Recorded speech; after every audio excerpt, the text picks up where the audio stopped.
Welcome to From Dal Square to Where. This is Raul Sanyehi with my colleague here, Edu. This is an interview that we had with Arsenal TV about the Arteta appointment. Edu? Sorry, Edu is just chewing. So here goes. Welcome to From Dal Square to Where. I've said that already. I hope you enjoy it. Thank you.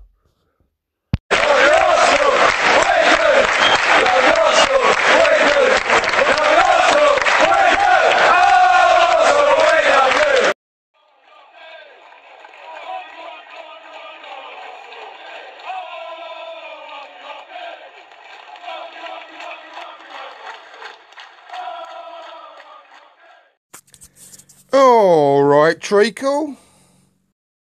People keep asking if I'm back, and I haven't really had an answer. But now, yeah, I'm thinking I'm back.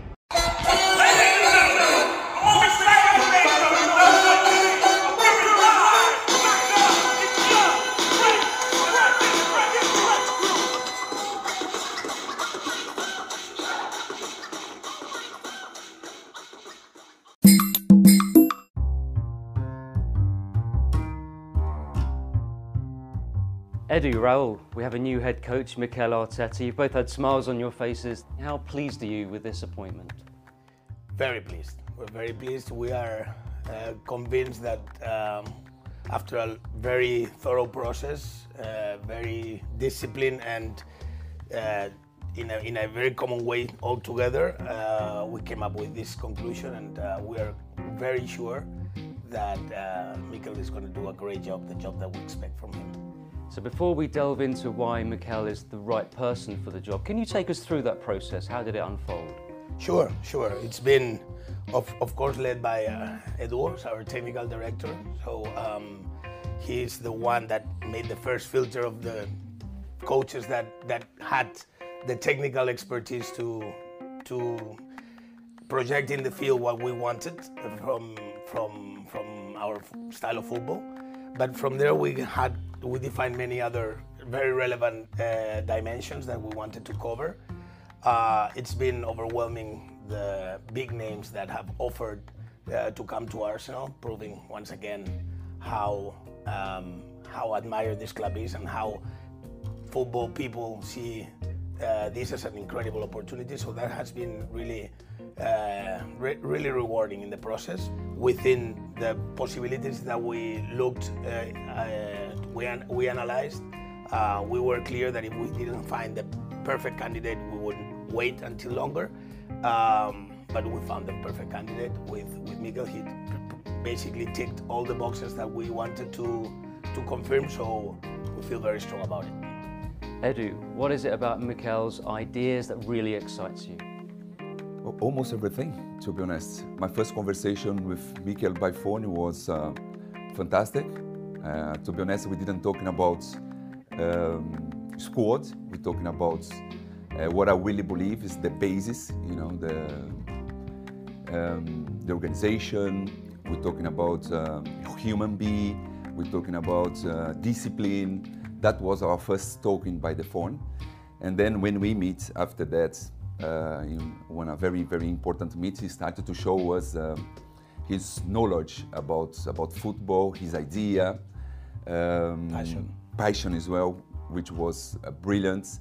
Connection with the club as well was important for ourselves. So many things make us feel very, very comfortable with that decision. So you had a real personal connection straight away? Very, very, very well, yeah.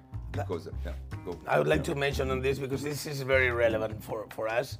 The connection between the head coach and our technical director is crucial for our model. And that was one of the things that you can only know once you have the meeting personally. And I was fortunate enough to witness that moment, and I can assure you the connection is absolutely there, very strong.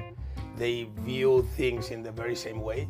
And of course, there's going to be discrepancies along the way, but that's even healthy, you know. But the good thing is that the mutual respect it's clear when you see them interacting together. And what is nice as well, because when you see all the candidates, when we start all the process, all of them is very good coaches and very good people, and they have a very good experience in the football. But we've been talking about it's a feeling, because you're going to be in the meeting. Of course, they all have a very good experience, and then let's see, because maybe we're going to say, we have a connection, and it starts just for the beginning with Mikel.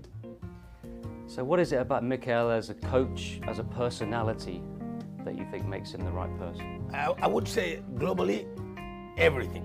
I mean, from the beginning of the conversations to the end of the conversations, he kept exposing his approach to Arsenal, what he wanted to do, his vision on how to translate to the field what he wanted to do in practice, and how he wanted to interact with everybody in the club, how much he understood the teamwork that we're about here, the people that are involved in the football decisions, but especially let's go to the real essence, what's going to happen in the training field and ultimately in the Emirates and in every game that we play. Everything he said, everything he planned, everything, his views that he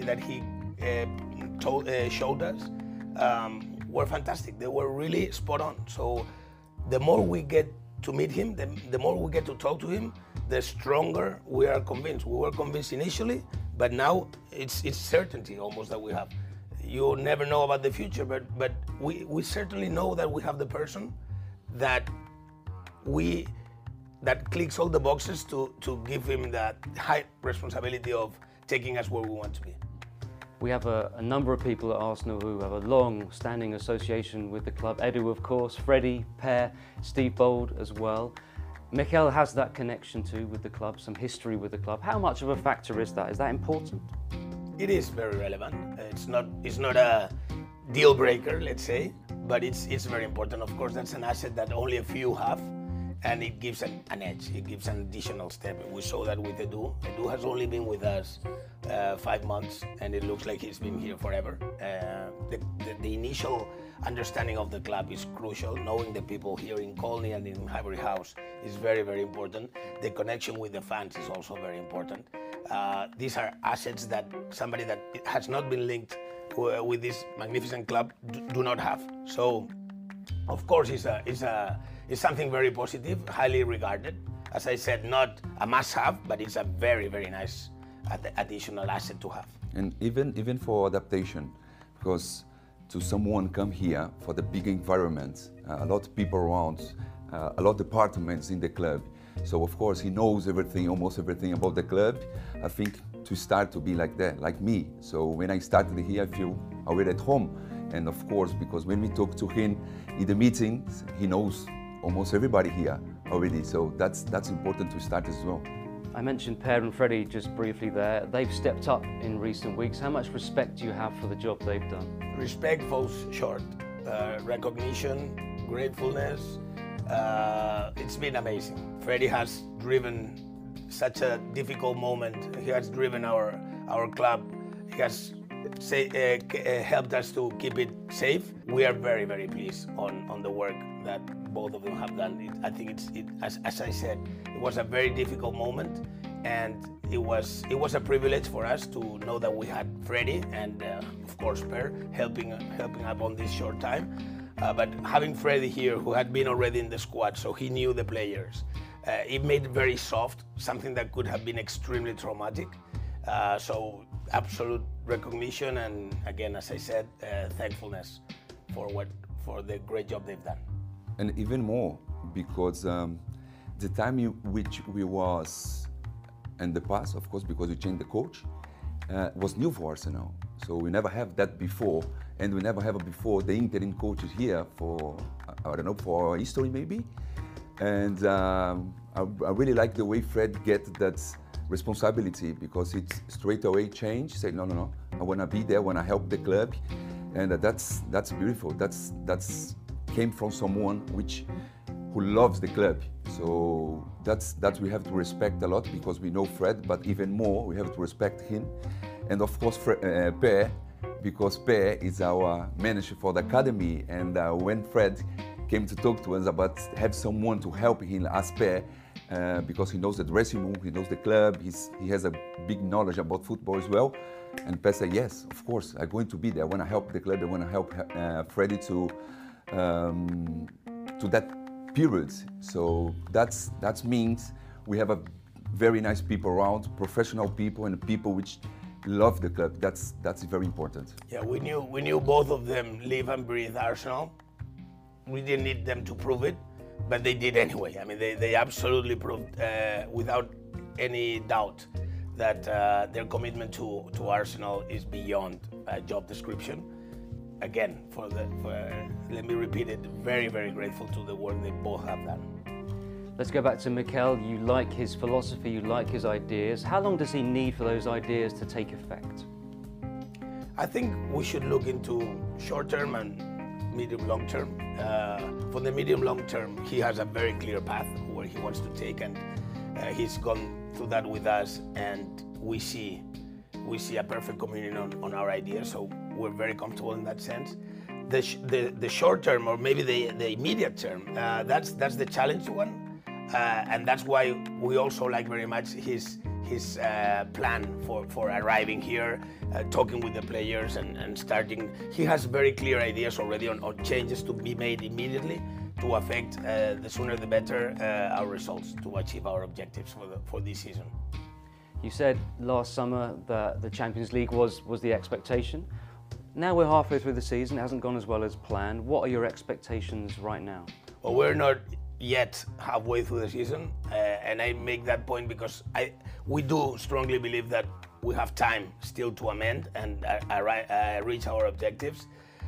It is for the short term being in Champions League, because we are a Champions League club and we need to go back to where we belong, and that's Champions League. Of course, that's not the ultimate ambition. We want to win titles, and we are preparing the squad to do that. This is not an immediate thing. We are building a squad that can give us many, many years of glory. If you look from our age, under 23, we're probably one of the strongest, if not the strongest team in England, and we are getting the right pieces to complement that to get the whole picture. And we have Edu leading that in a very good way. He's putting many hours analyzing not only what we have but the market.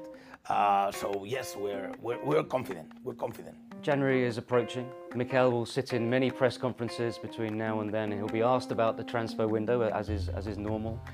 You said last year it's not a strategic time for us. Is that true this year as well? Well, it is in general. Globally, it's not the strategic window by definition is the summer window. That's when you plan the season ahead, and last summer we did an incredible effort. We were very grateful with the support that we got from our ownership to really go one step further and make, as I said, a real investment that increase our expectations very much for this season. The winter window is much more tactical. We're going to get now our conversations between Edu and Mikel to see what things we can do or we should do. But again, the strategical window and the one that Edu and his team are working really always for the longer term is always the summer window. There's been an acceptance that things need to improve. Can you pick out one thing you think you've got wrong and you'd like to put right? As you will recall, last season I kept saying that we were missing one crucial piece in our jigsaw, which is the technical director. And unfortunately, because of his job commitments to the Brazilian Federation, he could not join us after winning the American Cup, Copa America. So he has just started, and I think that's what we were missing. We need that connection from the club as the institution with the dressing room in a very strong bridge, which is the one that Edu will build now with Mikel.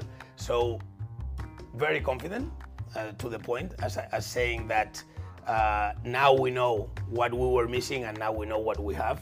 And going back to the beginning of my explanations, after seeing them interacting together in the very early stages, you can really tell that bridge will be very solid. And that's definitely going to help both sides, but especially the dressing room and the squad to perform.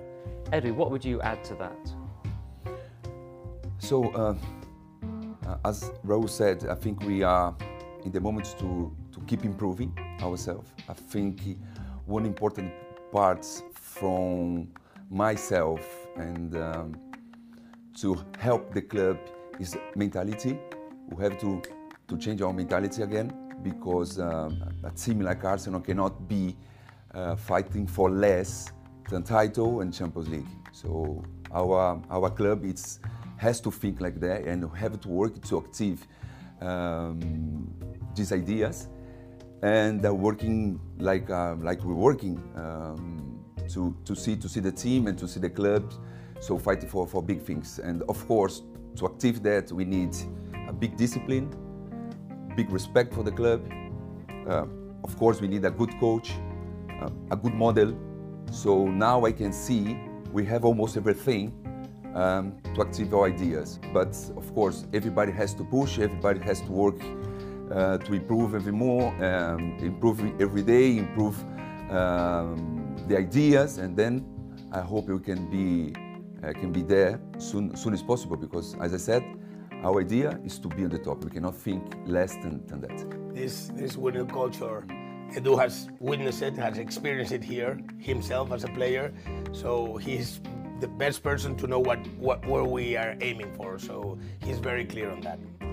Finally, I want to ask you about our fans. They are passionate, they love the club, they are desperate for the good times to come back. They want their Arsenal back, as they sang last year. What's your message to them? First of all, that we share the frustration right now. We are below our initial expectations, but this has only started. We still have time to amend, and I want to share first and foremost our message of hope and of conviction that we are going to amend this and we're going to achieve our objectives. We both strongly believe in that. Having said that, you were talking about the great energy of our fans. It's incredible. I mean, what our fans can do for this team is unique, and we're counting on them. They are proving, even in those hard times that we've been having lately, they've been supporting us in the Emirates. They've come to the away games, and they are very, very loud. And our players and us, we all appreciate that very much. We need them. We need them more than ever. It's easy to cheer when things are going well. It's much more difficult to do it when things are not the way one expects. And it's outstanding, the response that we're getting from them. I think as well, to be realistic with the situation we are now, of course, we're not comfortable to be where we are at moments, but we convince because, as I said before, the question before, we have everything, almost everything, to be again where we need to be. That's important. Feel again, smell again, the passion, what we have inside, of course, what they have outside, and then connect again. Let's connect again, because we need them. They need us as well. So let's work as a team. Let's as always we've been. And I'm looking forward, because I can see a beautiful future for the club. I'd like to add to this, just to complement. I completely agree on everything Edu said. One of our most relevant principles, one of our most important values in this club is togetherness. And togetherness in moments like this is when it's more relevant. The unity will make us much, much stronger. And the energy that our fans can bring to us is the fuel that this team needs to achieve what we all together want.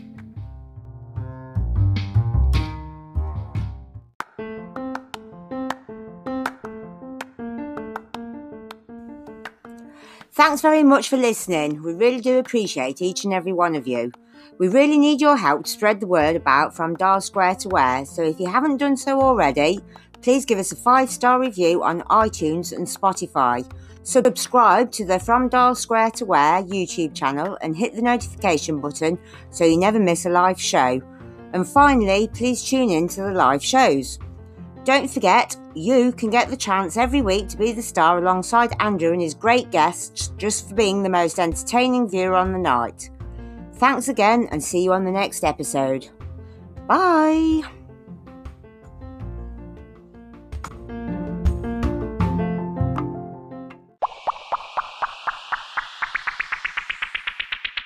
Can anyone catch them, do you think? Yes, of course.